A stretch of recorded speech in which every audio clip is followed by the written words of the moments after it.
Hello दोस्तों, मैं कपिल। आज आपको राजस्थान आर्थिक समीक्षा का क्विक रिवीजन करवाने जा रहा हूं, जो आपके आरएस प्री की तैयारी में रामबाण सिद्ध होगी। तो आप यहां पर बने रहिए लास्ट तक। और जो राजस्थान की आर्थिक समीक्षा है उसमें फैक्ट्स बहुत ज़्यादा है, और वो फैक्ट्स आपको एक बार दिमाग में क्लिक करने चाहिए आपकी शॉर्ट टर्म मेमोरी में। मैं आपको इतना अच्छा रिवीजन कराऊंगा कि आपको दोबारा कहीं से भी रिवीजन करने की ज़रूरत नहीं पड़ेगी। तो आप लास्ट तक बने रहिए और हमारे स्टडी मसाला चैनल को सब्सक्राइब कीजिए। आगे आने वाली और भी क्लासेस इसी चैनल पर अपलोड होगी। तो आइए हम शुरू करते हैं। सबसे पहले चैप्टर वृहद आर्थिक प्रवृत्तियों का परिदृश्य, ये हम पढ़ेंगे। इसमें हम राजस्थान की स्टेट की जीएसडीपी, एनएसडीपी, जीएसवीए, जीएफसीएफ, पीसीआई, ये सारी चीजें एक साथ पढ़ेंगे। और इसमें फैक्ट्स जितने अपन एक साथ कंबाइन करके कंपाइल करके पढ़ेंगे, उतने ही याद करने में आसानी होगी। फैक्ट्स का क्या है, वो बस बार बार रिवाइज करते रहो, वो याद होंगे। पर आज आपको ऐसा तरीका बताऊंगा जिससे आप ये कभी भूलोगे ही नहीं। और इसमें ये सारे एक साथ अपन स्थिर और प्रचलित मूल्य पर वृद्धि, कितनी वृद्धि हुई, जिगजैग वृद्धि हुई है या फिर क्रमिक वृद्धि, कमी हुई, वो सारी चीजें हम बात करेंगे पूरी डिस्कस डिटेल में एकदम। तो हम शुरू करेंगे सबसे पहले जीएसडीपी से, फिर एनएसडीपी, फिर जीएसवीए, फिर जीएफसीएफ, फिर पर कैपिटा इनकम। सबसे पहले बात करते हैं जीएसडीपी की। जीएसडीपी का मतलब है ग्रोस स्टेट डोमेस्टिक प्रोडक्ट। अब इसकी अगर आपको परिभाषा देखनी हो तो वो इसके आप जो ये नाम है इसी में छुपी हुई है, गुड्स एंड सर्विस। डोमेस्टिक मतलब घरेलू। तो राजस्थान राज्य के घरेलू बाजार में जो भी वस्तुओं और सेवाएं हैं, उनका मौद्रिक मूल्य जो भी होता है, वो होता है जीएसडीपी। ये बात हो गई क्लियर। परिभाषा इसी, जो ये नाम है इसी में छुपी हुई है इसकी परिभाषा, कि जो भी भाई राज्य है, स्टेट है, उसकी गुड्स एंड सर्विस, वस्तुएं और सेवाओं का अंतिम मौद्रिक मूल्य ही क्या होता है, जीएसडीपी। उसके बाद में NSDP, net state domestic product. Net मतलब शुद्ध। अब कोई चीज जो नया होगा वो शुद्ध होगा। जैसे आपने नई गाड़ी खरीदी, वो आपके पास आ गई, तो वो उसके बाद में जो पहले आपके पास आई वो तब तक शुद्ध है वो। उसके बाद में अगर आप उसको बेचोगे, तो वो सामने वाले के लिए, वो चाहे आपके लिए वो नई हो, आपने इंस्टेंट लिया उससे, सामने वाले के लिए वो पुरानी हो जाएगी। तो उसमें टूट फूट को शामिल करेंगे, जो मूल्य में कमी होगी। जैसे कि आज भाई कुछ भी, कोई भी चीज ली नई आपने, वो आपके पास आ गई, आपने ले ली। उसके बाद में अगर आप बेचने जाओगे उसे, तो वो तो है नहीं कि आपने जितने मिलेगी उतने रुपए मिलेंगे आपको, कुछ ना कुछ रुपए उसमें कम होंगे। तो वो जो मूल्य ह्रास होगा, वो इसमें एनएसडीपी में काउंट होगा, वो उसमें इंक्लूड होगा। तो इसमें कमी करके दर्शाया जाएगा। तो सीधी सी बात है कि स्थिर मूल्य में एकदम शुद्ध होगी, तो उसमें जो स्थिर वृद्धि वगैरह, प्रचलित मूल्य पर वृद्धि वगैरह, वो लगभग ज्यादा ही मिलेंगे। जैसे यहाँ पे देख सकते हो, प्रचलित मूल्य के कितने रुपए हैं, स्थिर मूल्य के कितने, इसके कम है। तो ये एक चीज थोड़ी बहुत आप दिमाग में रखो अपने, कि जो भी मूल्य में कमी होगी, तो उसमें जो फैक्ट्स है उनमें भी इनमें क्या मिलेगी, कमी मिलेगी। बस ये चीज दिमाग में रख लो, फिर बाद बाकी दिक्कत नहीं आएगी। उसके बाद में ग्रोस स्टेट वैल्यू एडेड, कि जो राज्य में है वो मूल्य संवर्धन कितना हुआ है। इसमें हम बात करेंगे कृषि, उद्योग और सेवा क्षेत्र में जो मतलब मूल्य में वृद्धि हुई है या कमी हुई है, पिछली बार क्या उत्पादन रहा था, स्थिर मूल्य पर क्या था, प्रचलित मूल्य पर क्या था, उसके बारे में बात करेंगे। उसके बाद में पर कैपिटा इनकम, राज्य के लोगों की पर कैपिटा इनकम क्या है। अब ये भी आप थोड़ी बात दिमाग में रखो कि जो भाई राजस्थान की है वो क्या होगी, स्थिर और प्रचलित मूल्य पर कम होगी, और इंडिया की क्या होगी, ज्यादा होगी। ठीक है, छोटी छोटी बात दिमाग में रखो, फिर क्या है कि फैक्ट्स याद करने में ज्यादा दिक्कत नहीं होगी, आसानी होगी। उसके बाद में हम बात करेंगे GFCF, gross fixed capital formation, कि जो राज्य के अंदर प्रचलित मूल्य पर, इसमें प्रचलित मूल्य पर बात की जाएगी कि जो मतलब स्थायी पूंजी का कितना विकास हुआ है राज्य में। जीडीपी के योगदान की भी बात करेंगे। ये सारे फैक्ट्स एक साथ आपको याद करवा दिए जाएंगे अगर आप क्लास में अंत तक बने रहेंगे। तो हम सबसे पहले बात करेंगे स्थिर मूल्यों की, फिर प्रचलित मूल्यों पर, फिर इसकी वृद्धि की बात करेंगे। उसके बाद में भारत से तुलना कर लेंगे। तो सबसे पहले बात करते हैं जीएसडीपी की स्थिर मूल्यों पर। स्थिर मूल्य पर है 8.45 लाख करोड़। ठीक, वृद्धि हुई है। सबसे पहले अपन एकदम इंस्टेंट पढ़ रहे हैं, फिर याद करने का आपको बेस्ट तरीका बताऊंगा मैं। उसके बाद में ये देख, वृद्धि हुई है 8.3%। प्रचलित मूल्य पर है 15.28 लाख करोड़, वृद्धि हुई है 12.56%। मूल्य ह्रास में है 7.41 लाख करोड़, वृद्धि हुई है 8.10%। प्रचलित मूल्य पर है 13.69 लाख करोड़, वृद्धि हुई है 12.70%। उसके बाद में जीएसवी में 7.81 लाख करोड़, वृद्धि हुई है 6.92%। उसके बाद में प्रचलित मूल्य पर है 14.28 लाख करोड़, वृद्धि हुई है 11.86%। उसके बाद में पर कैपिटा इनकम है स्थिर मूल्यों पर राज्य के प्रत्येक व्यक्ति की 90,831 रुपए, जो कितना है, वृद्धि कितनी हुई है, जो 6.94%। प्रचलित मूल्य पर है 1,67,964 रुपए, जो वृद्धि कितनी है, 11.49%। और ये यहाँ पे भारत की है, वो बाद में सबसे अंत में तुलना करेंगे इंडिया वालों की। तो यहाँ तक आपको ये चीज इतनी समझ में आ गई। अब इनको याद करने का आपको तरीका बताता हूं मैं। तो सबसे पहले आप ये चीज दिमाग में रखो कि जो जीएसडीपी और एनएसडीपी है, जीएसडीपी ज्यादा होगी, एनएसडीपी कम होगी, क्योंकि उसमें मूल्य ह्रास इंक्लूड होगा। उसके बाद में स्थिर मूल्य पर बात करते हैं, 8.45 लाख करोड़। ये एक फैक्ट आप याद रखो, एक फैक्ट याद रखो, बाद बाकी सारे फैक्ट अपने आप याद हो जाएंगे। 8.45 लाख करोड़ आपने याद कर लिया, ये एक याद कर लो, 8.45 लाख करोड़। उसके बाद में सारे फैक्ट याद करवाने की जिम्मेदारी मेरी है। 8.45 लाख करोड़ आपने याद कर लिया। फिर नेट से याद रखो, नेट रन रेट, ये क्रिकेट में होती है। क्रिकेट से याद रखो धोनी, धोनी के जर्सी नंबर क्या है, 7। ठीक, अब 7 से देखो कितनी आसानी से याद रख। 7 के जस्ट एक पास वाला नंबर याद रख लो, 6।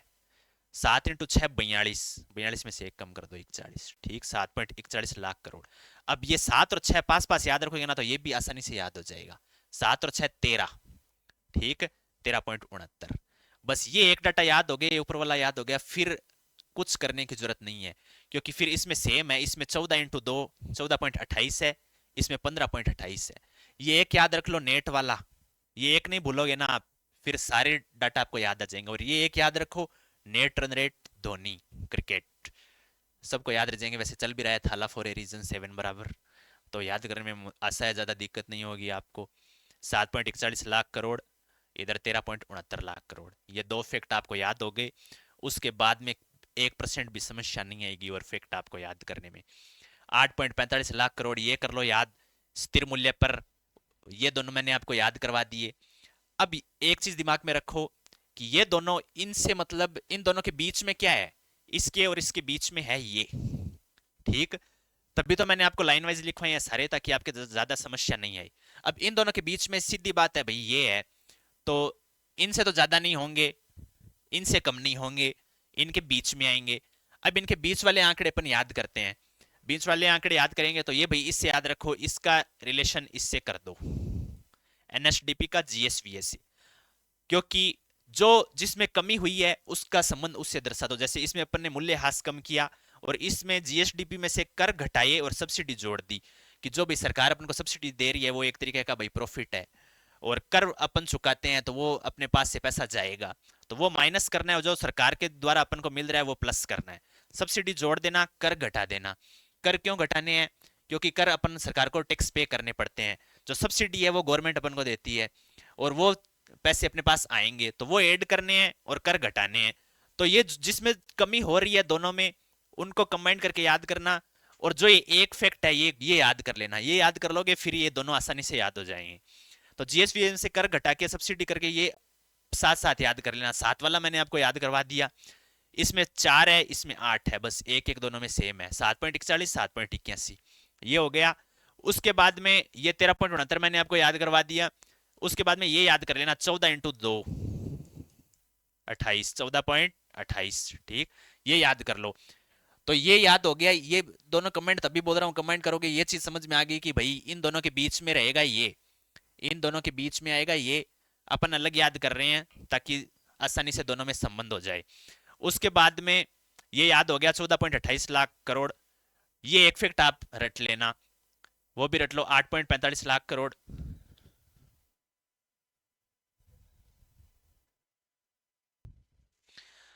तो ये मैंने आपको याद करवा दिए। उसके बाद में इनको कंबाइंड याद करोगे तो उतनी आसानी होगी। 7.81 लाख करोड़, 7.41 लाख करोड़, इनको कंबाइंड करो।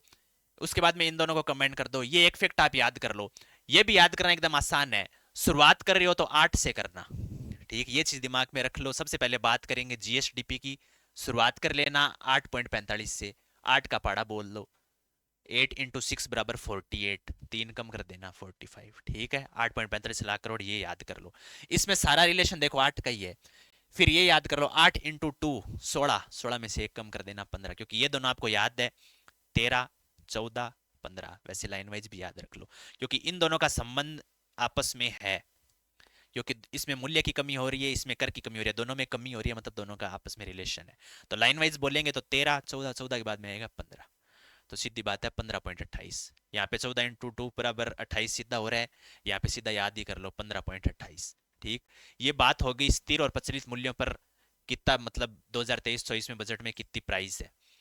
8.45 लाख करोड़, 15.28 लाख करोड़, ये बात होगी। अब अपन याद करेंगे इनकी वृद्धि, वृद्धि कितनी हुई है।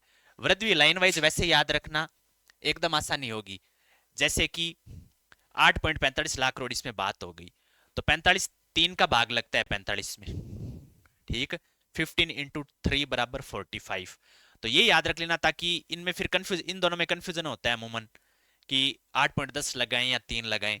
वैसे याद कर लो कि 3 मतलब 45 विभाज्य होता है, पूरा जा रहा है तो 8.3 आएगा, और इसमें 3 याद आ गया, फिर इसमें 10 अपने आप याद आ जाएगा। उसके बाद में यहाँ पे है 15.28। तो थोड़ी मोटा मोटी दिमाग में ये रखो, एक अगर आपको ये भी याद आ जाएगा, फिर इसमें आप थोड़ा कंफ्यूज हो गए इन दोनों में। तो ये याद रखने का एक बेहतर तरीका यही है कि 15.28 है, ठीक। तो 28 में से 15 गए तो लगभग 13 आएंगे। अब 13 आएंगे तो थोड़े कम कर दो, 12.56। वैसे ये फैक्ट याद रख लो, ठीक, 12.56% हो गया। उसके बाद में ये आपने याद कर लिए 7.41 और 13.69। उसके बाद में ये जो दोनों इनमें वृद्धि हुई है, इनमें लगभग सिमिलरिटी है। 8.3 इसमें हो गया, 3 वाला याद रख लिया, 45 से डिवाइड होता है। उसके बाद में सीधी बात है, भी कंफ्यूजन नहीं होगा, सीधा 10 वाला इसमें ही लगाना है। और 12.70 वाला 12.56 इसमें है, इसमें 14 ऐड करके 12.70 वो इसमें हो जाएगा, 13.69 के एकदम पास में 12.70। वो याद रखने का सीधा तरीका यही है कि इसमें भाई कम हो गया 8.3, इसमें भी बड़ी थी 8.10 हुआ था, तो इसमें भी बढ़ाने हैं 12.56 से कितने करने हैं 12.70। वो अगर आपका माइंड डाइवर्ट हो कि 12.56 होगा या 12.70 होगा, तो वो बात यहाँ से याद रख लो कि 3 वाला 45 में डिवाइड हो रहा था, फिर आगे वाले में बढ़ा था 8.10 हुआ था, उसके बाद में 12.56 वाले में भी क्या करना है, बढ़ाना है, उसमें होगा 12.70। उसके बाद में ये याद करना है, ये मैंने याद करवा दिया आपको 7.81 और 14.28। अब इनकी वृद्धि याद करनी है, तो इनकी जो एक चीज दिमाग में रखो, ये चीजें यहां तक साथ में पढ़नी है, क्योंकि दोनों में क्या हुई है, कमी हुई है। इनकी वृद्धि दोनों की साथ में पढ़नी है, फिर भूलोगे नहीं, वरना इफेक्ट है आपस में गोड़ मचोड़ हो जाएगा, भूल जाओगे सब कुछ। तो साथ में जितना याद करोगे उतना ही याद रहेगा। अब प्रति व्यक्ति आय की जो वृद्धि है और जीएसवी की जो वृद्धि है, इन दोनों को साथ में करो, क्योंकि इफेक्ट जितने ज्यादा साथ में होंगे उतने ज्यादा याद रहेंगे। अलग अलग पढ़ोगे तो याद नहीं होंगे। जीएसवीए ये पढ़ लिया आपने, पर इनकी जो वृद्धि है इसकी पर कैपिटा इनकम के साथ में वृद्धि करनी है, क्योंकि दोनों में 6-6 है, दोनों में 11-11 है, और जितने साथ में करेंगे उतना ही बढ़िया रहेगा।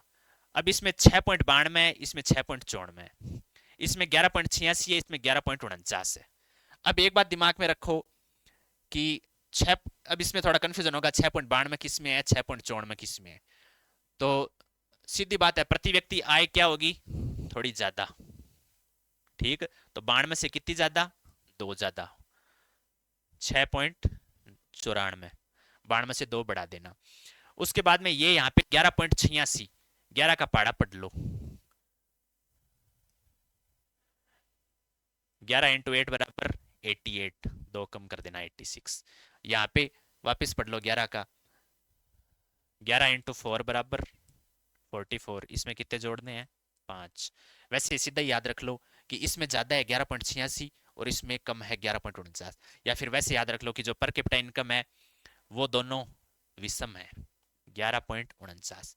इसमें क्या आएगी, एक सम आएगी। कुछ ना कुछ थोड़ी दिमाग में बिठा लो कि जो जीएसवीए है उसमें सम संख्या है 11.86, इसमें विषम है, ठीक। यहाँ पे 2 बढ़ानी है, 6.92, 6.94। उसके बाद में जो जीएफसीएफ है, ग्रोस फिक्स्ड कैपिटल फॉर्मेशन, उसकी बात करते हैं।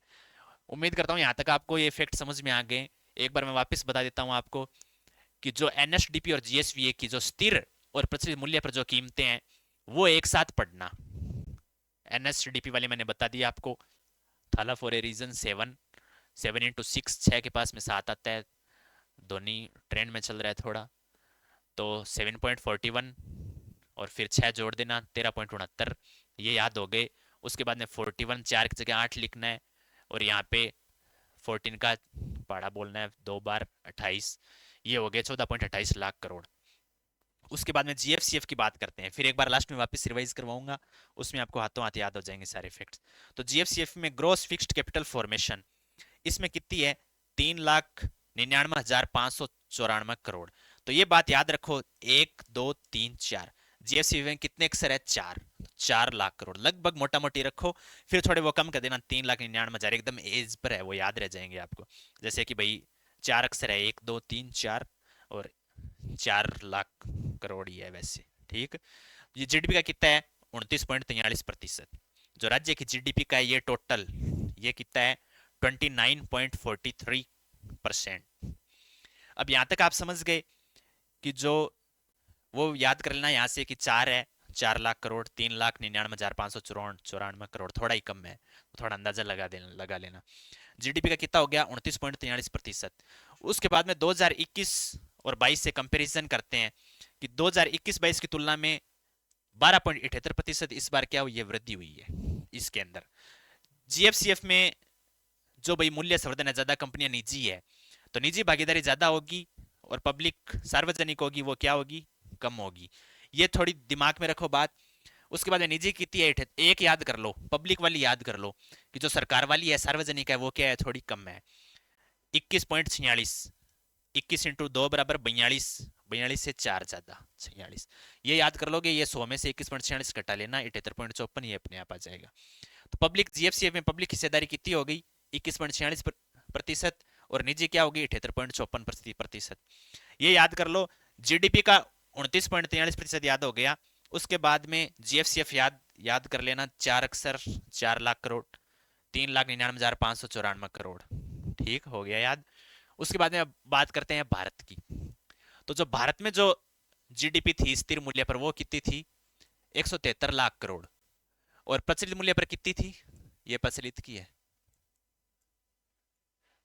प्रचलित मूल्य पर कितनी थी, 295 लाख करोड़। इसमें से राजस्थान का योगदान बताया गया, राजस्थान का 4.86 और 5.17। तो सीधी बात है, पहले ये चीज दिमाग में रख लो कि जो स्थिर मूल्य पर होगी वो कम होगी, प्रचलित मूल्य पर होगी वो ज्यादा होगी। क्योंकि जो स्थिर मूल्य है वो बात हो रही है बेस आधार 2011-12 का लिया हुआ है, उस हिसाब से बात हो रही है। जो प्रचलित मूल्य पर है वो हर वर्ष के आंकड़े देखे जाते हैं, तो हर वर्ष कमी बढ़ोतरी होती रहती है, तो वो उस हिसाब से है प्रचलित मूल्य पर, तो उसमें थोड़ी प्राइस फ्लक्चुएट भी थोड़ी क्या होगी, ज्यादा होगी। और जो स्थिर मूल्य पर है वो एकदम फिक्स है, वो आधार वर्ष लिया गया 2011-12 का। तो इसमें क्या है, इसमें मतलब जिग वृद्धि होगी, कभी ऐसे कभी ऐसे कभी ऐसे, और इसमें क्या होगा, सीधा उछाल ही मारेगा, क्योंकि महंगाई दिन प्रतिदिन क्या हो रही है, बढ़ती जा रही है। तो इसमें जो ग्राफ बनेगा वैसे बनेगा, और इसमें कभी बढ़ोतरी होगी, कभी कमी होगी, कभी बढ़ोतरी कभी कमी, इस हिसाब से बनेगा। तो स्थिर मूल्य पर कमी होगी और उसमें बढ़ोतरी होगी, ये बात दिमाग में रख लो। 173 लाख करोड़, 295 लाख करोड़, ये है भारत। तुलना किससे की जा रही है, इंडिया से। अब पाकिस्तान से तो करेंगे नहीं, भारत से ही करेंगे। 173 लाख करोड़, 295 लाख करोड़, 4.86%, ये है राजस्थान का योगदान, 4.86% और 5.17%। अब इसमें से भी जो भारत के 173 लाख करोड़ और 295 लाख करोड़ थे, इसमें मतलब कितना प्रतिशत हुआ ये जीडीपी का इंडिया की, ये है 8.2%, और ये है 9.6%। तो जो प्रचलित मूल्य पर है वो सीधी बात बता दी, ज्यादा ही होगा। स्थिर मूल्य पर है 8.2%, प्रचलित मूल्य पर है 9.6%। ये यहां तक आपको याद हो गए। उसके बाद में भारत से भी तुलना कर ली। फिर अपन बात करेंगे जीएसवी के हर सेक्टर के क्या योगदान रहा, स्थिर मूल्य पर प्रचलित मूल्य पर कितनी वृद्धि रही, उसके बारे में बात करेंगे। तो सबसे पहले कृषि, फिर उद्योग, फिर सेवा। अब इतना आपको पता है कि भाई सेवा क्षेत्र निरंतर प्रगति कर रहा है, तो अब कृषि वो पहले वाला तो जमाना गया कि भाई अब ज्यादातर लोग कृषि में संलग्न रहे, अब लोग सेवा क्षेत्र की तरफ प्रगति कर रहे हैं ज्यादा, तो स्थिर और प्रचलित मूल्य दोनों पर मूल्य संवर्धन होगा, वो इनमें ही होगा ज्यादा। तो सेवा क्षेत्र में 43, 45, लगभग 44 के समथिंग, 43.95, दो के याद कर लो, तीसरा अपने आप 100 में से घटा के जोड़ के वैसे निकाल लेना। अब याद कौन सा करो वो देख लो, पहले एक तो करो ये याद, 26.21, 26.21 ये याद करो, एक याद करो ये, इसमें याद करो एक तो ये और एक ये। अब एक चीज थोड़ा आप एक बार लिख लो और दिमाग में बिठा लो कि एक स्थिर वाले में तो लगेगा 26 के साथ 21, और प्रचलित वाले में दो बढ़ा के लगेगा 28 के साथ 21। अब ये कैसे याद करो कि जो स्थिर है वो भाई कम होगा, प्रचलित में ज्यादा होगा, वही फैक्टर चल रहा है अभी तक, स्थिर में कम प्रचलित में ज्यादा। तो इसमें कम के साथ 21 लगाना है, कम क्या हो गया 26, दोनों संख्या ही सम है, इसमें कम के साथ 21 लगा देना 26 के साथ, इसमें दो बढ़ा के एक्स्ट्रा के साथ 21 लगा देना 28 के साथ, इसमें 26 के साथ 21, इसमें 28 के साथ 21।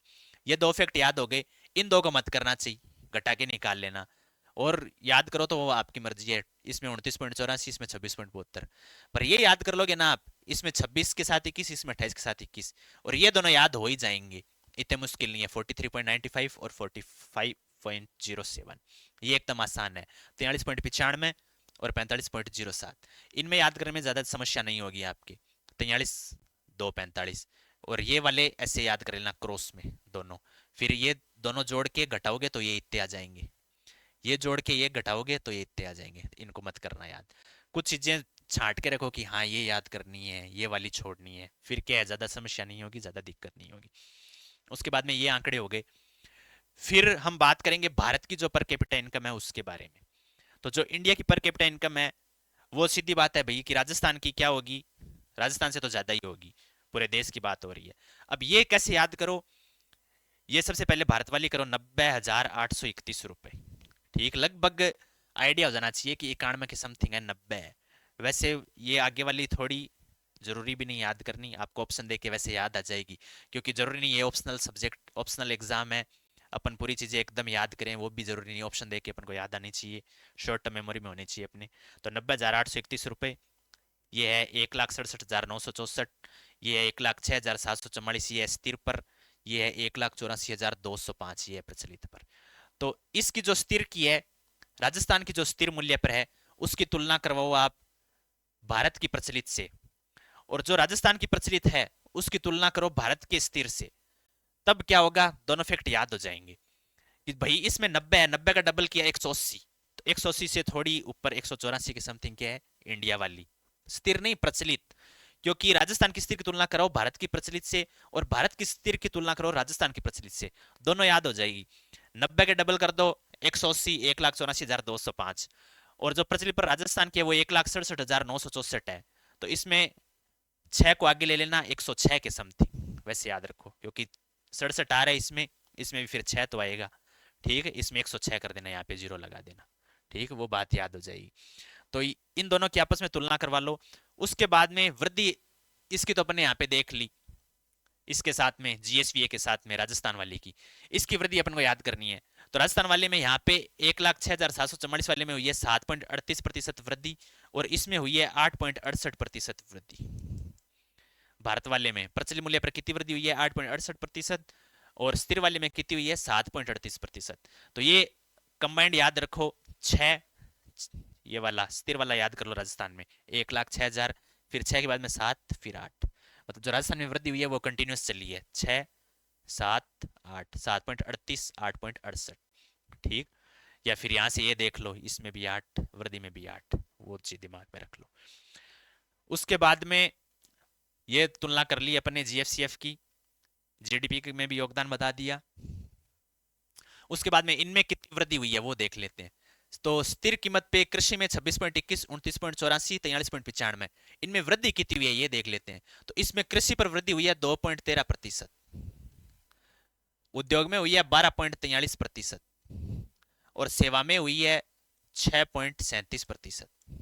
तो ये और देख लेना आप कि जो कृषि में स्थिर मूल्य पर है वो वृद्धि हुई है 2.13%, 12.43% और 6.37%। ये वैसे कंटिन्यू याद रखो, 2 12 6, जयपुर वाले बोलते हैं ना 6 6 करके, तो 2 2 12 6, वैसे याद रख लो, 2 12 6, 2 12 6, ठीक।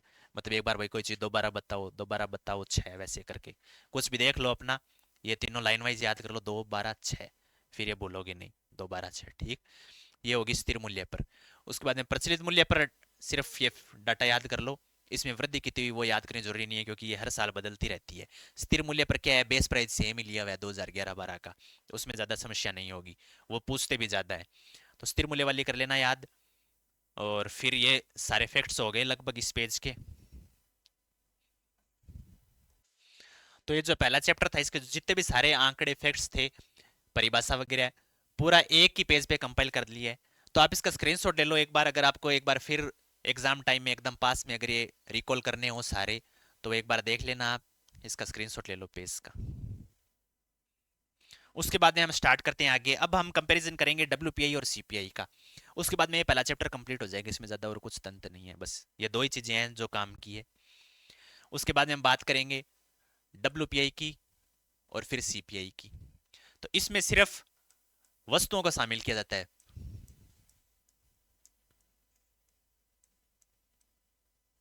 और इसमें गुड्स एंड सर्विस दोनों, बस ये ध्यान में रख लो पहले। इसमें सिर्फ वस्तुएं, और इसमें वस्तुएं और सेवाएं दोनों। उसके बाद में इसमें तीन क्षेत्र पर बात करेंगे, प्राथमिक, विनिर्मित, ईंधन। प्राथमिक क्षेत्र पर कितनी वस्तुएं हैं, 75। विनिर्मित पर है 69। टोटल कितनी है, 75, 69 और 10। ऐड कर लो, टोटल आ जाएगा। ये टोटल वाला याद करना जरूरी नहीं है, टोटल आएगा 154। ठीक, ये तीन वस्तुएं हैं इसमें। इसमें 75, इसमें 69, इसमें 10 ईंधन वाली में। ईंधन, स्नेहक, वो है इसमें फ्यूल वगैरह। ठीक, ये कितनी है, 10 है, 10 है, 10। इसके बाद में इसका भारांश है। भारांश याद करना जरूरी नहीं है, वो इनको देख के याद आ जाएगा आपको। अगर वस्तुएं याद है तो भारांश भी याद आ जाएगा। पहले बात, प्राथमिक वस्तुएं क्या है, सबसे ज्यादा 75। विनिर्मित क्या है, उससे कम, कितनी कम, 6 कम, 69। उसके बाद में ईंधन सबसे कम, 10, टोटल 154। फिर ये दोनों देख लो, 699 है दोनों में, 69, 49। विनिर्मित जितनी है उसका भारांश भी लास्ट डिजिट सेम है, 9, 69, 49, 69, 49 साथ में याद रखो, 69, 49। फिर ये 49 है, ये क्या है, 33, 75, 33। ये फिर ये अगर नहीं रखो याद साथ में, ये रख लो, 10, 16, 10 और 6, 16। ऐसे देख लो कि मैच देख रहे हो, 10 रन बन गए, 10 के बाद में छक्का मारा, 16 रन। ठीक, तो 10 और 16 साथ में याद रख लो, हो गया ये। 10 16 साथ में कर लो, 69 49 डिजिट सेम है, 69 49 ये वैसे याद कर लो। फिर 75 याद आ गया, ये देख लेना, 49 और 16, 49 और 6 55 और 10 65, लगभग 33 एक बचेंगे, वो वैसे 100 में से घटा के भी निकाल सकते हो, इसमें ज़्यादा समस्या नहीं होगी। तो ये हो गया, डब्ल्यूपीए की बात हो गई। ये होता है परचेजिंग पावर पर, ये क्रय मूल्य पर आधारित है कि भाई जो भी व्यक्ति है वो कितने रुपए खर्च करे, उस पर आधारित है ये सीपीआई, कंज्यूमर प्राइस इंडेक्स, उपभोक्ता मूल्य सूचकांक।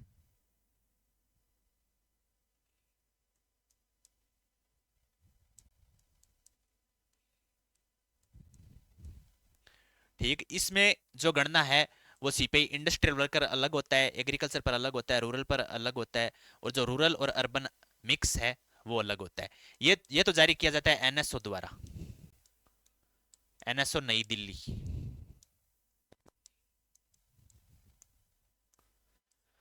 और जो ये चारों हैं ये जारी किए जाते हैं श्रम ब्यूरो चंडीगढ़ द्वारा।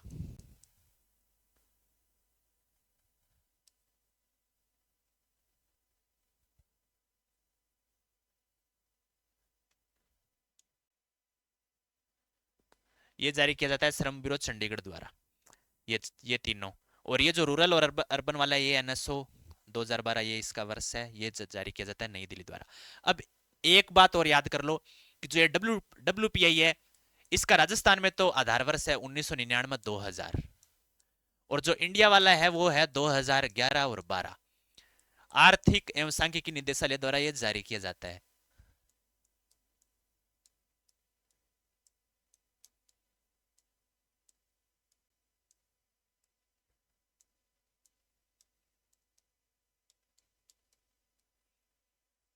बस ये देख लो कि जो राजस्थान वाला है वो है कम, भारत वाला है लेटेस्ट।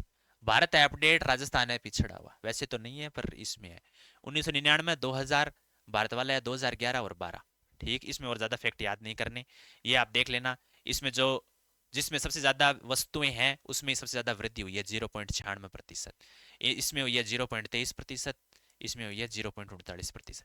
ये ज्यादा फैक्ट याद करने की जरूरत नहीं है, ये लिखे नहीं है यहाँ पे, क्योंकि जितने ज्यादा आंकड़े होंगे फिर उतने ज्यादा दिमाग में उनको याद रिकॉल करने में समस्या आएगी आपकी। तो आप एक याद कर लो, मोटा मोटी ये देख लो, इसमें वृद्धि हुई है ज्यादा 0.96%। बाद बाकी इनके आंकड़े आपको याद करने जरूरी नहीं है।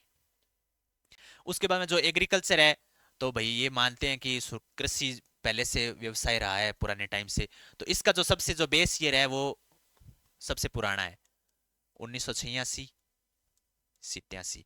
इंडस्ट्री वगैरह है वो लेटेस्ट है नई, तो लेटेस्ट 2016। और जो रूरल वगैरह है,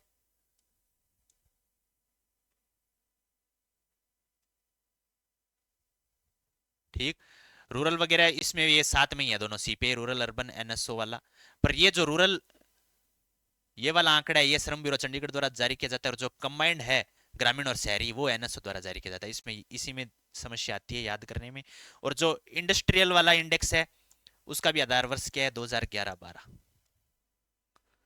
2011-12 आईआईपी इंडस्ट्रियल इंडेक्स है ये, ठीक। इसका भी बेस ईयर क्या है 2011-12।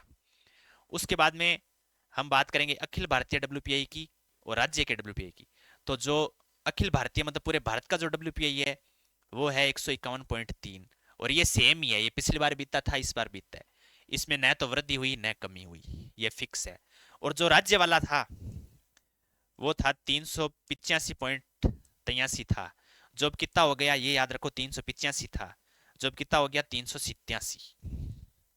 83 का लास्ट 90, 83, 84, 85, 86 लास्ट क्या आता है 90, ठीक।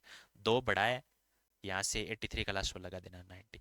इसमें वृद्धि कितनी हुई है 0.54%, ठीक। और उसके बाद में जो सीपीआई के जो आंकड़े हैं वो भारत में 88 केंद्रों से लिए जाते हैं, 88 केंद्रों से, पूरे भारत में 88 केंद्रों में से लिए जाते हैं, जिसमें राजस्थान के कितने हैं 3, ठीक। अब भाई सीधी बात है सीपीआई इंडस्ट्रियल वर्कर वाला है ये, तो इंडस्ट्री सबसे ज्यादा आप खुद सोचो सबसे ज्यादा इंडस्ट्री कहाँ पे है। सबसे पहले तो होगी राज्य की राजधानी में जयपुर, उसके बाद में वस्त्र नगरी भीलवाड़ा, उसके बाद में अभी इंडस्ट्री वगैरह ज्यादा कहाँ पे डेवलप हो रही है, ये जो दिल्ली दिल्ली रोड वगैरह है ये इधर इस तरफ हो रही है, तो अलवर, अलवर में इंडस्ट्री का ज्यादा विकास हो रहा है अभी। तो जयपुर भीलवाड़ा अलवर इन तीनों में है। इसमें ज्यादा समस्या ये होती है कि भाई अजमेर याद रहता है, अजमेर और अलवर में कंफ्यूजन होता है। पर बात इंडस्ट्री की हो रही है, तो इंडस्ट्री की बात हो रही है तो इंडस्ट्री में क्या आएगा, अभी इंडस्ट्री का ज्यादा खुसखेड़ा अलवर इधर ही हो रहा है, तो अलवर ये दिमाग में रख लेना इतना, कि अजमेर में थोड़ा वस्त्र नगरी इंडस्ट्री कौन सी भीलवाड़ा, सबसे ज्यादा कहाँ पे होगा राज्य की राजधानी जयपुर। फिर अलवर में भी इंडस्ट्रियों का डेवलपमेंट थोड़ा ज्यादा हो रहा है, तो अलवर। ये तीनों हो गई जयपुर भीलवाड़ा अलवर। 88 केंद्रों में से राजस्थान के कितने केंद्र लिए गए हैं 3, जयपुर भीलवाड़ा अलवर। उसके बाद में ये हो गया इतना। अब इसका दूसरी स्लाइड का आप स्क्रीनशॉट लेना चाहो तो आप ले सकते हो, इसमें भी पूरा डब्ल्यूपीआई और सीपीआई की दोनों की कंपैरिजन हो गया, तुलना हो गई दोनों की, और एक ही पेज पर लिखवा दिया गया दोनों।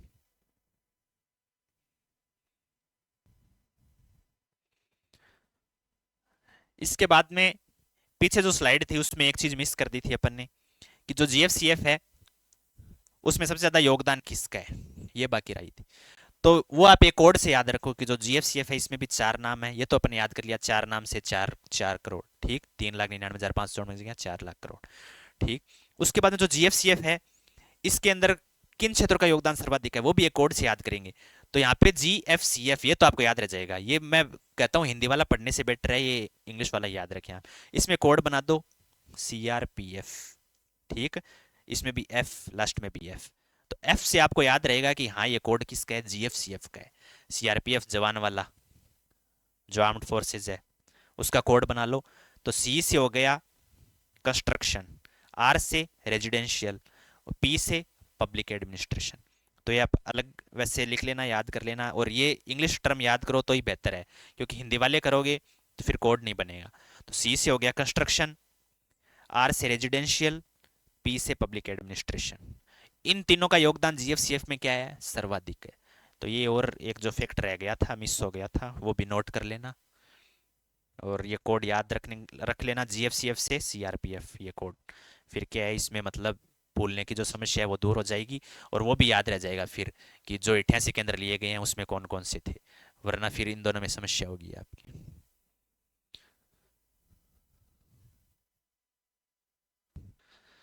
तो पहला चैप्टर इसी के साथ हमारा कंप्लीट हो गया है।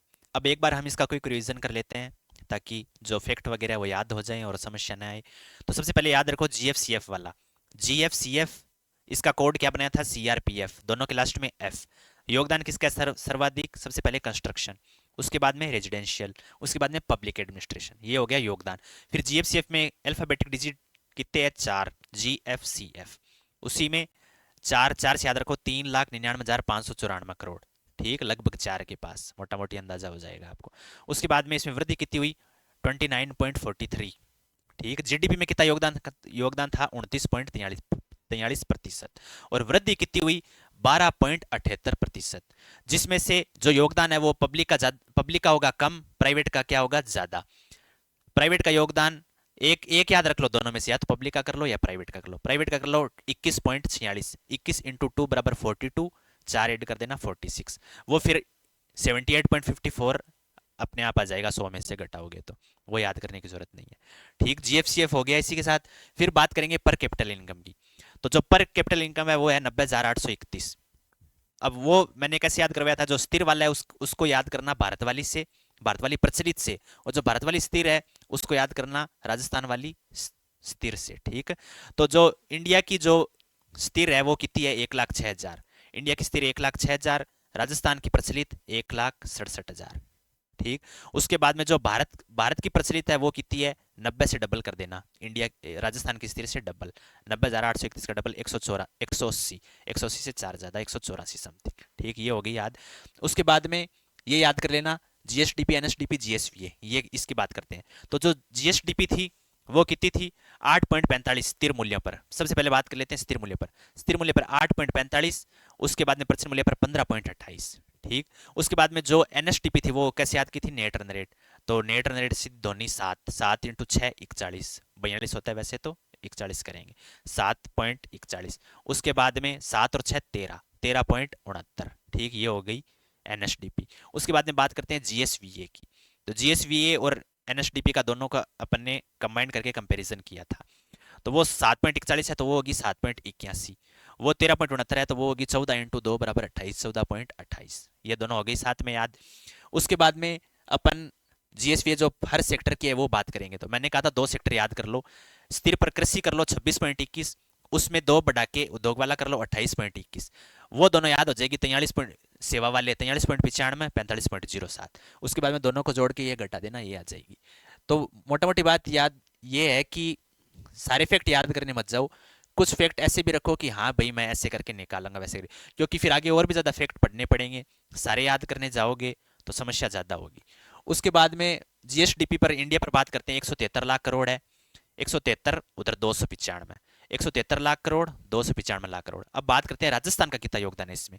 तो राजस्थान का योगदान आमतौर पर हम देखते हैं कि घरों पे लिखे होते हैं 786, 786 नहीं 486, 4.86, फिर 5.17, स्थिर पर 4.86, उधर 5.17, ठीक। उसके बाद में इसमें मतलब इंडिया पर बात की गई, इंडिया लेवल पर कि जो 173 लाख करोड़ और 295 लाख करोड़ था, इसमें कितने प्रतिशत वृद्धि हुई। तो इंडिया लेवल पर है 8.2%, 9.6%। वैसे याद रखो 82, 96, फिर पॉइंट लगा देना बीच में, 8.2, 9.6, क्योंकि पॉइंट में वैसे याद करने जाएंगे फिर याद नहीं होंगे, समस्या आएगी। तो वैसे याद कर लो 8.2, 9.6, 82, 96, ठीक। ये यहाँ पे ये बात हो गई। इनफैक्ट की बात कर ली, पर कैपिटा इनकम की बात हो गई, जीएफसीएफ की बात हो गई, ये कंपैरिजन देख लिया, निजी की कितनी है पब्लिक की कितनी है ये देख लिया, उसके बाद में इनकी बात हो गई। अब अपन बात कर लेते हैं वृद्धि की। तो जो जीएसडीपी पर वृद्धि थी वो थी 8.3, 8.3%। और उसके बाद में जो प्रचलित मूल्य पर थी वो कितनी थी, 8.3 के बाद में 12.56। अब वो चीज आप इतनी दिमाग में रखो कि 8.3 के बाद में आगे वाले में क्या करने हैं, 3 से ज्यादा करने हैं। इसमें 45 थे, 3 से विभाज्य हो रहा था, ठीक, 15 बार। तो इसमें 3 आ गया, आगे वाले में आएगा 10, 8.10, और उसमें 12.56 था, तो उसमें फिर ज्यादा आएगा 12.70। 12.56, 12.70, मैंने कहा था ये दोनों कंबाइंड याद में कर लेना, कंबाइंड करोगे उतनी आसानी रहेगी। 12.56, 12.70 ये हो गए। उसके बाद में जो पर कैपिटा इनकम की वृद्धि है वो, और जो जीएसवी है वो, ये दोनों कर लेना साथ में याद। 6.92, 6.94, 6.92, 6.94, 11.86, 11.49, 11.86, 11.49, ठीक, ये दोनों कंबाइन करोगे, ये देख लो 92, 94, 86, 49, इसमें ज्यादा समस्या नहीं आएगी। 11.86, 11.49, 6.92, 6.94, ठीक, ये दोनों कर लेना कंबाइंड याद। ये हो गया, ये स्लाइड हो गई। उसके बाद में ये देखते हैं डब्ल्यूपीआई और सीपीआई। डब्ल्यूपीआई में कितने हैं, 154, 100 मासिक 154 वस्तुएं ली गई है। सबसे ज्यादा किसकी है, प्राथमिक की, प्राथमिक कितनी है, 75, 75। उसके बाद में विनिर्माण वाली 69, 75 से 6 कम। उसके बाद में ईंधन वगैरह इनकी है सबसे कम 10। तो इनका भारांश कैसे याद करोगे कि जो 69 है उधर आएगा 49, 69, 49। 10 के बाद में क्या लगाया, छक्का, 16, ठीक, 10 वाले में 16, 49, 69, बची कितनी, 75। वो दोनों जोड़ लेना, 16 और 49, उसमें से फिर 100 में से घटा देना, लगभग 33 के समथिंग आएंगे, वो हो गए इसके प्राथमिक क्षेत्र के भारांश, ठीक, इनकी बात हो गई। उसके बाद में बात कर लेते हैं सीपीआई की। तो सीपीआई 4 अलग अलग केंद्रों से निकला जाता है। एक तो इंडस्ट्रियल वर्कर वाला हो गया, एग्रीकल्चर वाला हो गया, रूरल वाला हो गया, अर्बन और रूरल दोनों कंबाइंड हो गया। तो ये कंबाइंड वाला तो दिल्ली, एनएसओ दिल्ली निकालता है 2012 से, ठीक, और वो बाद बाकी वो जो सारे हैं वो निकालता है श्रम ब्यूरो चंडीगढ़, ठीक। एग्रीकल्चर सबसे पुरानी है, बेस ईयर 1986-87 हो गया। उसके बाद में इंडस्ट्री नई है, 2016 हो गया। इनका हमने देख लिया, रूरल अर्बन वाला 2012 एनएसओ दिल्ली, ठीक। उसके बाद में जो बेस ईयर है डब्ल्यूपीआई का, वो इंडिया का तो है 2011-12, और राजस्थान का है 1999-2000। जारी कौन करता है, आर्थिक एवं सांख्यिकी निदेशालय, ठीक, उसके द्वारा जारी किया जाता है। उसके बाद में जो वृद्धि हुई इसमें, अभी जो डब्ल्यूपीआई था, अखिल भारतीय डब्ल्यूपीआई तो सेम रहा 151.3, उसमें तो कोई समस्या नहीं है, 151.3 ही रहा वो। पर जो राज्य का था वो पहले था 385.83, अब वो 0.54% बढ़ गया, 385 से 387 हो गया, 0.83 से 90 हो गया, ठीक, इसमें वृद्धि हो गई। और जो सीपीआई इंडस्ट्रियल वर्कर वाला है, वो भारत में उसके 88 केंद्र लिए जाते हैं। 88 केंद्र में से, उसमें से राजस्थान के कितने लिए जाते हैं, 3। तो इंडस्ट्री वाला सबसे ज्यादा उद्योग विकास राज्य की राजधानी में हो रहे हैं, जयपुर। जयपुर के बाद में वस्त्र नगरी को ले लेना, भीलवाड़ा। उसके बाद 3 नंबर पर अभी इंडस्ट्रियल सबसे ज्यादा इंडस्ट्रीज वगैरह विकास हो रहा है, अलवर खुसकेड़ा इधर साइड। तो 3 नंबर पर अजमेर नहीं लेना, अलवर लेना है, ठीक, क्योंकि अजमेर थोड़ा वहाँ पे ज्यादा, भाई वैसे देख लो, याद कर लो थोड़ा, कि अजमेर में सेंटर वगैरह थोड़े ज़्यादा हैं, आरपीएससी का भी सेंटर है, तो वहाँ से थोड़े उद्योग वगैरह से पोल्यूशन होगा, तो वहाँ पे नहीं रख सकते, ठीक, तो अलवर है, अजमेर नहीं है। फिर आईआईपी जो इंडस्ट्रियल इंडेक्स का है, उसका बेस ईयर है 2011-12 इंडस्ट्रियल वाले का। तो इसी के साथ ये आपका पहला चैप्टर है, ये कंप्लीट हो गया, इसका क्विक रिवीजन भी हो गया। ये जो स्लाइड है, ये आप एक, अगर एग्जाम टाइम वापस आप क्विक रिवीजन करना चाहो तो ये देख लेना, एकदम कवर हो गया ये पूरा। इसके बाद आपको कुछ भी पढ़ने की जरूरत नहीं है। अगर कोई क्वेश्चन आता है पहले चैप्टर में से तो इससे बाहर नहीं होगा।